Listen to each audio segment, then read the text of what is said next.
नमस्कार, मैं हूं राजेंद्र देव। इजराइल और हमास के बीच जंग का आज 9वां दिन है।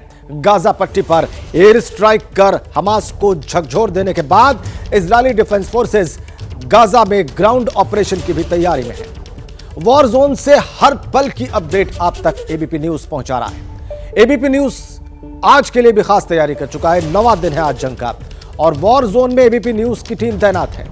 वहां पर मौजूद हैं हमारे सहयोगी जगविंदर पटियाल, आशीष सिंह और अभिषेक उपाध्याय। ये जुड़ेंगे और आपको वहां की ताजा और लाइव तस्वीरें दिखाएंगे। अपनी जान हथेली पर रखकर साहसिक रिपोर्टिंग कर रहे हैं ये सभी और आप तक इस युद्ध की, इस भीषण युद्ध की एक एक तस्वीर पहुंचा रहे हैं। उस जमीन से ग्राउंड रिपोर्ट्स लगातार भेज रहे हैं जहां पर लगातार बम और बारूद बरस रहे हैं, जहां से लगातार रॉकेट दागे जा रहे हैं, जहां पर लगातार रॉकेट गिर रहे हैं। हमारे तीनों जाबाज सहयोगी हमारे साथ जुड़ने वाले हैं। इसके अलावा वॉर रूम में मौजूद हैं मेरी सहयोगी स्नेहलता, जो वॉर जोन से आने वाली हर हलचल, हर वीडियो और उससे जुड़ी तमाम जानकारियां आपको बताएंगी, आपको समझाएंगी। लेकिन इस बीच एक बड़ी खबर आ रही है, तो बात की शुरुआत एक बड़ी अपडेट के साथ। इजराइल और हमास के बीच भीषण जंग जारी है और उसका आज 9वां दिन। हमास के ठिकानों पर रात भर इजरायली एयरफोर्स ने बमबारी की है। इजरायली सेना का ग्राउंड ऑपरेशन पर बयान भी आ गया है। इजरायली डिफेंस फोर्सेस का कहना है कि ग्राउंड ऑपरेशन की तैयारी पूरी है उनकी। ताजा अपडेट आपको बताने जा रही हैं वॉर रूम से मेरी सहयोगी स्नेहलता। यहां जानना बहुत जरूरी हो जाता है कि जब जमीनी लड़ाई की तैयारी चल रही है, इसी बीच बड़ी खबर यह आई है, सुरंगों का जाल जो हमास में फैला हुआ है, जो ताकत समझी जाती है हमास की, उस पर भी अटैक की खबर मिल रही है। आपको बताएं कि सुरंगों को तबाह करने का वीडियो सामने आया है, जो क्लेम करता है हमास कि उनके पास बहुत बड़ा एक जाल है सुरंगों का और उसी में वो छुप करके बैठते हैं, उसी में वो ट्रेनिंग लेते हैं, उसी में वो सारी तैयारी करते हैं जो जमीन पर लड़ने से पहले ही सुरंग के भीतर उनके लड़ाके तैयार होते हैं। लेकिन इन्हीं सुरंगों को तबाह करने की एक तस्वीर सामने आई है। हमास का आतंकी ढेर है, क्योंकि इन्हीं सुरंगों के ऊपर कभी लड़ाकू विमान तो कभी रॉकेट मंडरा रहे हैं और हमास के लड़ाके जैसे ही इन सुरंगों से बाहर निकलते हैं उन पर अटैक किया जाता है। और चलिए एक वीडियो के जरिए आप इजीली समझ पाएंगे, देख पाएंगे कि आखिरकार ये सुरंगें और इन सुरंगों को तबाह करने का मोडस ऑपरेंडी क्या है। ये जो वीडियो सामने आया है, इससे काफी हद तक आपको क्लैरिटी मिल जाएगी कि सुरंगों के जाल को ताकत बना करके हमास जिस तरीके की लड़ाई की स्ट्रैटेजी बनाता है जमीन के नीचे, उसे ही तबाह करने की इजराइल की क्या रणनीति रही है और उसे जमीन पर कैसे उतारा गया, इस वीडियो से आप समझ सकते हैं। और सीधा रुख करते हैं, इजराइल से जगविंदर पटियाल जुड़ चुके हैं। उन्होंने ग्राउंड पर हो रही हलचल के बारे में बहुत कुछ भापा है, आंका है 24 घंटे की अपडेट, हम उन्हीं से जानेंगे। Over to you Jagvinder. देखिए स्नेहलता, 3-4 अपडेट है। इस वक्त मैं मौजूद हूं समुद्र के किनारे अश्कलोन में और मेरी दाहिनी तरफ अगर आप थोड़ा आगे जाएंगे तो वहीं से गाजा पट्टी शुरू हो जाती है। यहां से 3 से 4 किलोमीटर का फासला है गाजा पट्टी बॉर्डर का और आगे फिर काफी लंबे दूरी तक वो बॉर्डर चला जाता है जहां पूरी एक्टिविटी चल रही है। 3-4 आपको अपडेट दे देता हूं मैं। एक अपडेट तो ये है कि लेबनान और सीरिया से जिस तरह से रात को बम फेंके गए, जिस तरह से रॉकेट दागे गए, उससे सीधा सीधा साफ है कि ईरान के इशारे पर लेबनान और सीरिया पूरी तरह से मदद कर रहे हैं और वो नहीं चाहते कि किसी भी तरह से गाजा पट्टी में चढ़ाई की जाए और उसको रोकने के लिए इजराइल को इस तरह की एक्टिविटी हुई है। काफी रॉकेट जो है कल सीरिया से दागे गए। दूसरा अपडेट जो है वो कतर में हो रहा है। वहां ईरान के कई नुमाइंदे जो है पहुंच रहे हैं और हमास को ना सिर्फ बधाई दे रहे हैं बल्कि आगे की रणनीति भी तय कर रहे हैं कि किस तरह हमास और हिजबुल्लाह दोनों आपस में कोऑर्डिनेट करके इस ऑपरेशन को और इजराइल को उलझाएंगे। तीसरा अपडेट ये है कि इजराइल के लिए अमेरिका ने समुद्र के अंदर, ये जो समुद्र मेरे आप पीछे देख रहे हैं, एक जहाज तो आप देख रहे होंगे वो काफी समय से खड़ा ही रहता है यहाँ पर, हो सकता है सर्वेलेंस वाला हो, लेकिन इन जहाजों के साथ साथ इस सागर में अमेरिका के बेड़े आ गए हैं और उन्होंने ये एश्योर किया है, ये गारंटी दी है कि अगर लेबनान और सीरिया की तरफ से कोई भी हरकत बात होती है तो उनके नेवल वॉरशिप, अमेरिका के नेवल वॉरशिप उसका जवाब देंगे। ऐसा लग रहा है कि जिस तरह से ईरान की इन्वॉल्वमेंट लेबनान और सीरिया के थ्रू बढ़ती जा रही है, कतर भी एक तरह से खुलकर तो ना सही लेकिन हमेशा दोहा में जितने भी लोग हैं हमास के वो उसी साइड रहते हैं, तालिबान के भी उसी साइड रहते थे, तो कतर भी एक तरह से इनकी सपोर्ट में है, वो हमास के साथ खड़ा है। सो इन देशों का जो ध्रुवीकरण हो रहा है उसे देखकर यह लगता है कि कहीं ना कहीं हम तीसरे महाविश्व युद्ध की तरफ तो नहीं बढ़ रहे हैं। ऐसा सवाल इसलिए भी उठाना लाजमी है कि अमेरिका और इजराइल का खाड़ी देशों में एक होकर लड़ना आगे चलकर कई रंग और दिखा सकता है और कई तरह के इसमें डिवाइड और डिविजन्स नजर आ सकते हैं। स्नेहलता। बिल्कुल जगविंदर, ये आने वाले वक्त के लिए किस तरीके का संदेश और कैसी तस्वीर होगी, क्योंकि युद्ध का दायरा आगे बढ़ता नजर आ रहा है। अब फिर से स्टूडियो का रुख करेंगे, राजेंद्र देव आपके पास भी आएंगे, क्योंकि जिस तरीके से जगविंदर ने जो इंपॉर्टेंट इनपुट दिया है कि अब जब बाकी देशों की सीमाओं से लगते भी आक्रमण की तैयारी हो रही है, ध्रुवीकरण हो रहा है, तो अभिषेक का रुख कर लेते हैं, ग्राउंड पर उनसे समझने की कोशिश करते हैं। अभिषेक, जरा ये बताएं और समझाएं कि किस तरीके से वहां पर निशान हिजबुल्लाह के मिल रहे हैं और किस तरीके से अब युद्ध का दायरा आगे बढ़ने की इनपुट ग्राउंड पर है। देखिए, हिजबुल्लाह की जहां तक बात करें तो नॉर्थ फ्रंट पर हिजबुल्लाह लगातार गतिविधियां कर रहा है और मकसद बहुत ही क्लियर सा है। हिजबुल्लाह का मकसद सिर्फ इतना है कि इजराइल को नॉर्थ फ्रंट पर इंगेज किया जाए और नॉर्थ फ्रंट भी एक्टिवेट किया जाए। देखिए, बात समझनी होगी, अगर एक साथ दो फ्रंट खुल जाते हैं और गाजा का फ्रंट जिस तरह से एक्टिवेट है और अगर नॉर्थ फ्रंट भी एक्टिवेट हो जाता है तो इसमें सीधी सी बात ये होगी कि इजराइल दो फ्रंट पर इंगेज हो जाएगा। अभी पूरी कवायद जो हिजबुल्लाह करने की कोशिश कर रहा है इसी फ्रंट पे कर रहा है और इजराइल की ओर से भी नॉर्थ फ्रंट पे पूरी तैयारी है, क्योंकि इस बार ऐसा नहीं है कि अगर हिजबुल्लाह ये कवायद कर रहा है तो इजराइल को इस बात का इल्म ना हो। पूरा इस बात का जो एजेंसीज हैं यहाँ इजराइल में उनको इस बात की पूरी खबर है कि न सिर्फ हिजबुल्लाह बल्कि सीरिया की ओर से भी एक फ्रंट खोला जा सकता है और वो भी कवायद की जा रही है। तो उस लिहाज से वो भी पूरी तरह से यहाँ पर सतर्क हैं, तैयार हैं। और सिर्फ इजराइल ही नहीं, अमेरिका और ब्रिटेन भी जिस तरह से भूमध्य सागर में उन्होंने अपना डिप्लॉयमेंट किया है जिसके करीब इजराइल है, वो भी इसीलिए है कि सीरिया और लेबनान जैसे देशों को कंटेन किया जा सके, क्योंकि पहले भी ये देश मिलकर लड़ाई लड़ चुके हैं। हमास को लगातार ये सपोर्ट करते आए हैं, ये इजराइल बात कहता आया है। तो ये मल्टी फ्रंट लड़ाई होने की कवायद जो चल रही है, ये कवायद इस समय सबसे ज़्यादा जिसे कहते हैं ऑब्जर्व करने वाली हो गई है, क्योंकि इजराइल की पूरी ताकत इस समय गाजा में लगी हुई है और अगर उसे इंगेज करने की कोशिश की जाएगी दूसरे फ्रंट पर तो हो सकता है इजराइल इस लड़ाई का लेवल और ज़्यादा बढ़ा दे और अगर ऐसा हुआ तो ये पूरे मिडिल ईस्ट की स्थिरता के लिए बहुत बड़ा चैलेंज होगा। जी बिल्कुल, आप कह रहे हैं बहुत ही महत्वपूर्ण बात और ऐसी ही बात जगविंदर पटियाल भी कह रहे थे कि ये किसी महायुद्ध की शक्ल की ओर तो नहीं बढ़ रहा है ये सारा मामला। बहरहाल एक बड़ी खबर इस जंग से जुड़ी हुई, इजराइल हमास जंग से जुड़ी हुई। गाजा में शनिवार को 300 लोगों की मौत की खबर है। बीता दिन है शनिवार, 300 लोगों की जान गई है गाजा में। 24 घंटे में हमले में 300 लोगों की मौत की खबर है और इस हमले में 800 लोग घायल हुए हैं। जाहिर सी बात है, हमास के ठिकानों पर गाजा में लगातार हमले कर रहा है इजराइल अपनी एयरफोर्स के जरिए, बॉम्बर्स के जरिए और इसमें 300 लोगों की मौत की खबर है, 800 लोग घायल हुए हैं। हमारे साथ defence expert retired major general Rajan Kochar साहब जुड़ चुके हैं। जनरल कोचर, स्वागत है आपका। अभी हमारे जो सहयोगी इस वक्त वॉर जोन में मौजूद हैं वो रिपोर्ट कर रहे हैं कि ये युद्ध जो है ये मल्टी फ्रंट पर हो सकता है, यानी जो सीरिया के साथ जो सीमा लगती है इजराइल की, जो उत्तरी सीमा है वहाँ भी शुरू हो सकता है। वहाँ सीरिया के एक एयरपोर्ट पर इजराइल ने बॉम्ब भी गिराए हैं, 5 लोगों के जख्मी होने की भी खबर है। इधर गाजा में ग्राउंड ऑपरेशन की भी तैयारी है, तो क्या होता देख रहे हैं आप?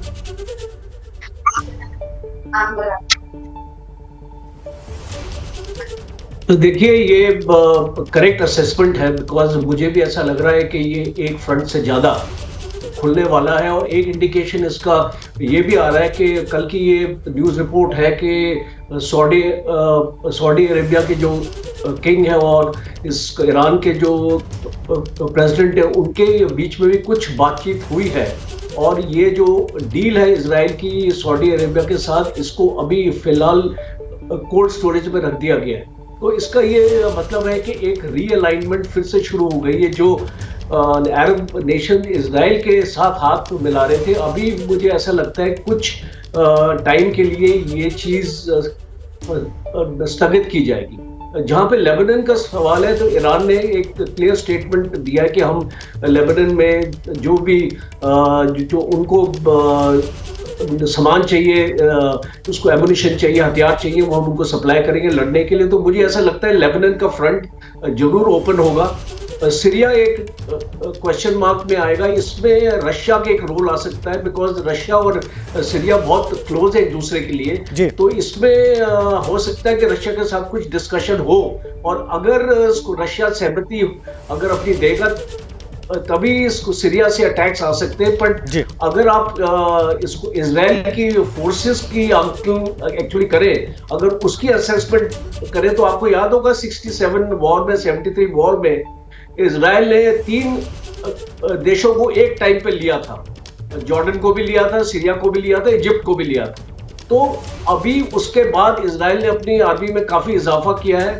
आज इजराइल की एक्टिव जो सोल्जर्स है वो 1.5 लाख सर, अब देखना ये होगा कि किस तरीके से जियोपॉलिटिकल लेवल पर ये कौन कौन से देश किस किस के साथ खड़े हैं, ये सामने आना धीरे धीरे बाकी है। लेकिन इसी बीच बड़ी खबर मिल रही है आपको बताएं, जहां इजरायली पीएम नेतन्याहू गाजा पट्टी के पास पहुंच करके अपने सैनिकों का मनोबल बढ़ाते नजर आए और उनसे मुलाकात करते नजर आए। इसका इंडिकेशन क्या है, इसका इंडिकेशन क्या हो सकता है? ये बहुत बड़ी चीज है, क्योंकि जमीनी हमले की तैयारी, अल्टीमेटम उत्तरी गाजा को खाली करने का 24 घंटे का खत्म कल ही हो जाता है, और उसके बाद जिस तरीके की मूवमेंट है टुवर्ड्स गाजा पट्टी के भीतर दाखिल होने की, वहां पर सैनिकों का मनोबल बढ़ाने वाली ये तस्वीर सामने आई है। नेतन्याहू खुद पहुंच करके अपने सैनिकों से मिल रहे हैं। अभी भी क्लियर कट नहीं पता है इजराइल की ओर से कि कब वो जमीनी हमला शुरू करेंगे, और इस तरीके से यहां पर पट्टी पर, बॉर्डर पर किस तरीके की हलचल है, इससे अंदाजा लगाना बहुत अहम हो जाता है।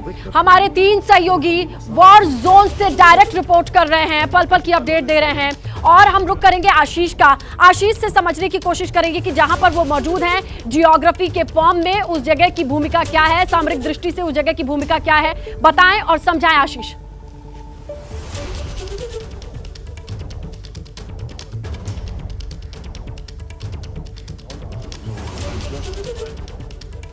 तो देखिए, वॉर जोन से हमारे 3 सहयोगी मौजूद है, और उससे पहले ये तस्वीरें काफी कुछ बयान करती हैं। जगविंदर पटियाल जी का रुख करते हैं और उनसे जानकारी लेने की कोशिश करते हैं। देखिए, बॉर्डर के भीतर कब हमला होगा जगविंदर जी, ये नहीं साफ हो रहा है, लेकिन ये तस्वीरें जरूर इंडिकेट कर रही है कि कभी भी जाओ और दाखिल होकर लड़ाई के लिए तैयार हो जाओ। क्या यही मतलब है इन तस्वीरों का जो नेतन्याहू की सैनिकों के साथ आई? देखिए, शनिवार की शाम को नेतन्याहू खुद बॉर्डर एरियाज के तमाम उन चौकियों पर आए थे जहां पर कि इन्होंने अरेंजमेंट किए हुए हैं, और जितनी डिफेंस लाइन तैयार किया उन लोगों से मिले। साथ ही नेतन्याहू का दूसरा मकसद था, जहां पर हमास ने आकर तबाही मचाई थी, जहां लोगों की हत्या की थी, जहां पर पूरी हिंसा को अंजाम दिया गया, जहां से इस युद्ध का आगाज होने के सबूत मिले, उन तमाम लोगों से भी जाकर बात की, उनकी हौसला अफजाई की। लेकिन जब भी कोई देश का प्रधानमंत्री जाकर बॉर्डर पर मिलता है तो वो सेना का मनोबल इसलिए बढ़ाता है कि हम फाइनल कूच के लिए तैयार है, फाइनल असॉल्ट के लिए तैयार हैं। तो सेना तो तैयार है इजराइल की, लेकिन गाजा पट्टी को खाली करवाना महत्वपूर्ण हो गया है। जो लोकल मीडिया के हिसाब से खबर आ रही है, उन्होंने बताया कि गाजा पट्टी से उत्तरी हिस्से से हजारों लोग जो है वो दक्षिणी हिस्से में ट्रांसफर हो गए हैं, वहां चले गए हैं। उनको वहां जाने के लिए लगातार हिदायत भी दी जा रही है। 2 चीजों का ध्यान रख रही है इजरायली सेना कि एक बार जब जमीन से युद्ध शुरू होगा, वहां सैनिक और टैंक प्रवेश करेंगे, उसमें बहुत बड़ी कैजुअलिटी होती है, क्योंकि ट्रैप की संभावना रहती है। लगातार हमले इजरायली सेना पर भी होंगे, कैजुअलिटी बहुत ज्यादा होती है। एयर स्ट्राइक में कैजुअलिटी जहां बॉम्ब गिरते हैं उनकी होती है, लेकिन जब ग्राउंड से फोर्सेज एंटर करती हैं, टैंक्स लेकर जाते हैं, तो फिर ह्यूमन कैजुअलिटी उस फोर्स की भी ज्यादा होती है जो चढ़ाई करता है। तो ऐसे में एक तो जो होस्टेज बनाए गए हैं उन लोगों को छुड़वाना, उनको मारना दिया जाए हमास की तरफ से, उनको लेकर नेगोशिएशन जो है वो करना चाहता है हमास या नहीं करना चाहता है, इस रणनीति पे काम हो रहा है। और दूसरी बात, जितने हॉस्पिटल्स में वहां पर लोग भर्ती हैं, जिनका इलाज चल रहा है, इस वक्त वहां पर इंजर्ड की संख्या 10,000 से ज्यादा बताई जा रही है। हमास ने उनको कहा है कि आप हॉस्पिटल्स को ना छोड़ें। ये 2-3 दिक्कतें हैं जिसके कारण अभी जो ग्राउंड ट्रूप्स मूवमेंट जो है उसको उतनी तेजी से नहीं बढ़ाया गया। लेकिन इजराइल ने गाजा के बॉर्डर पर इतना बड़ा अपना आर्म, एम्यूनिशन और फोर्सेज को जो है मूव कर दिया है कि जैसे ही उनको आदेश मिलेगा तो वो आगे कूच कर सकते हैं। लेकिन कोई भी इनोसेंट ना मारा जाए, किसी को भी ऐसे आदमी को नुकसान ना हो जिसको मारने का कोई फायदा नहीं, सिविलियन हो, उसके लिए ये डिले हो रहा है, ये अल्टीमेटम में देरी करके या उसकी मियाद बढ़ाई जा रही है। ये आप महत्वपूर्ण बात बता रहे हैं, क्योंकि जो हमले हुए हैं उसमें बहुत सारे सिविलियन जख्मी भी हुए और मारे भी गए, ऐसी भी रिपोर्ट्स हैं। लेकिन एक और बड़ी अपडेट, गाजा पर रात भर इजरायली हमले जारी रहे। मिसाइल के जरिए गाजा पर इजराइल ने निशाना साधा और हमास के ठिकानों को निशाना बनाया। इमारतों के बीच इजरायली मिसाइलें गिरी हैं नॉर्दर्न गाजा में। यह ताजा अपडेट हमारे सहयोगी अभिषेक उपाध्याय वहीं वॉर जोन में है। अभिषेक का हम बात कर रहे थे, इस बीच में डिप्लोमेटिक एफर्ट्स भी चल रहे हैं, सायरन बज रहे हैं, रॉकेट गिर रहे हैं, बॉम्बिंग हो रही है, लेकिन अमेरिकी रक्षा मंत्री, विदेश मंत्री वहीं पर हैं। वो फिलिस्तीनियन अथॉरिटी के प्रेसिडेंट से भी मिले हैं और भी मुलाकातें चल रही हैं। तो डिप्लोमेटिकली ये सारी चीजें कैसे आगे बढ़ रही हैं, हमारे दर्शकों को वो भी बता दें।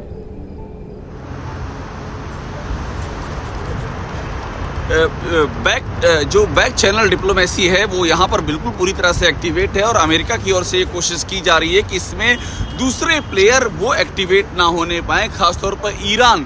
और इसीलिए लगातार यहाँ पर अमेरिका के जो मंत्री हैं वो यहाँ पर आ रहे हैं, उनकी बातचीत चल रही है। और दूसरा पहलू ये भी है कि इजराइल को जो मदद चाहिए हमास से लड़ने में, उसमें उसे कोई समस्या नहीं आने पाए, ये भी कवायद की जा रही है। देखिए यहाँ जो अभी डिप्लोमेसी का लेवल है जिसकी आप बात कर रहे हैं, उसका सबसे बड़ा पहलू है कि जो मिडिल ईस्ट में इसको लेकर के अरब बनाम इजराइल का डिवीजन है, वो अरब देश कहीं हमास के पक्ष में एकजुट ना हो जाएं, कहीं ऐसा ना हो कि ये लड़ाई जो है इजराइल बनाम सीरिया, जॉर्डन और इसके अलावा लेबनान और उसमें सऊदी अरब, कतर जैसे देश भी कूद पड़े। अगर ये होता है तो दायरा बढ़ जाएगा, और अगर ये होता है तो आप सोचिए कि रूस और यूक्रेन का जो वार था ये उसका नेक्स्ट लेवल होगा। और यहाँ पर अमेरिका के इंटरेस्ट हैं, तो कुल मिलाकर के जो मिडिल ईस्ट में अमेरिका का इंटरेस्ट है, जिस तरह से इजराइल उसका साझेदार है, तो ऐसा नहीं कि लपटें सिर्फ इजराइल तक रहेंगी, लपटें अमेरिका तक आएंगी। इसीलिए कवायद पूरी की जा रही है कि इस मामले को एक लेवल के आगे बढ़ने ना दिया जाए,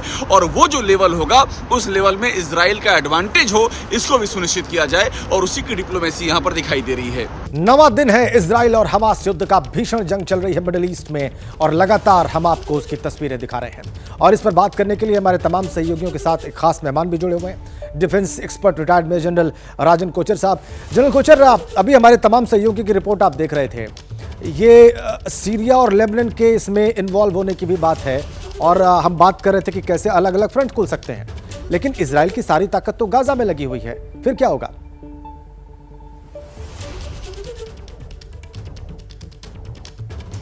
देखिए, इजराइल की तकरीबन 1 लाख सोल्जर्स गाजा में घुसे हैं, और अगर उनकी रिजर्विस्ट आर्मी को अगर हम उसमें शामिल कर लें तो 5 लाख स्ट्रेंथ है इजराइल की, और 2200 टैंक्स है इजराइल के पास। उनके पास मरकोवा मार्क 4 एक latest state of the art tank है, और सितंबर में एक बैराक टैंक का जो इसको रिलीज हो गया है, उनका एक और इसको नया टैंक आया है जो वर्ल्ड का बेस्ट टैंक है। तो जहां तक इक्विपमेंट का सवाल है, सर्वेलेंस इक्विपमेंट का सवाल है, सेंसर्स का सवाल है और एयरफोर्स का सवाल है, इजराइल बहुत ही मजबूत है। और आपको याद है, एक से ज्यादा फ्रंट पे लड़ सकता है, और लड़ा भी है, पहले भी 73 पे भी लड़ा है, 67 पे भी लड़ा है। और ये लेबनान की जो अभी जो फोर्स का अटैक होगा, एक प्रॉपर आर्मी नहीं है लेबनान के पास। उनके पास ये आपके जो हिजबुल्लाह हैं, वो फाइटर तो है जरूर अच्छे, पर उस टाइप की मिलिट्री इक्विपमेंट इनके पास नहीं है। तो अगर ये फ्रंट खुल भी जाएगा, मेरे असेसमेंट में इजराइल के पास पूरी क्षमता है ये इसको टेक ऑन करने के लिए। और एक चीज और आपको ध्यान में रखना है कि यूनाइटेड स्टेट्स इजराइल के साथ है, तो अगर कोई भी रिप्लेनिशमेंट, आज इजराइल को इंटरसेप्टर चाहिए थे, यूनाइटेड स्टेट्स ने ऑलरेडी सप्लाई कर दिए हैं इजराइल को, और इसको इजराइल को प्रिसिजन गाइडेड म्यूनिशन चाहिए थे, वो भी उसके पास पहुंच गए। तो आप देख सकते हैं कि रिस्पॉन्सिवनेस जो यूनाइटेड स्टेट्स की, कुल मिलाकर के सप्लाई चेन अच्छी है, और ऐसे में फ्रंट खुलने के बावजूद भी चीजों के ज्यादा बदलने की उम्मीद जताई जा रही है। लेकिन इसी बीच बड़ी खबर, मिडिल ईस्ट में चीन दूत भेजेगा, इस वक्त की बड़ी खबर। युद्ध विराम के लिए चाइना की ओर से दूत भेजे जाने की खबर मिल रही है। चाइना चाहता है मिडिल ईस्ट में शांति हो, युद्ध विराम हो और इसके लिए वो एक कदम उठाएगा। युद्ध विराम के लिए चीन की ओर से दूत भेजे जाएंगे और किसी भी तरीके से शांति बहाल हो इसका संदेश देने की ये कोशिश है। तो चाइना का स्टैंड ये है कि दूत भेज करके मिडिल ईस्ट में शांति की कोशिश करने की वो पहल उठाएगा, ये इनिशिएटिव लेगा।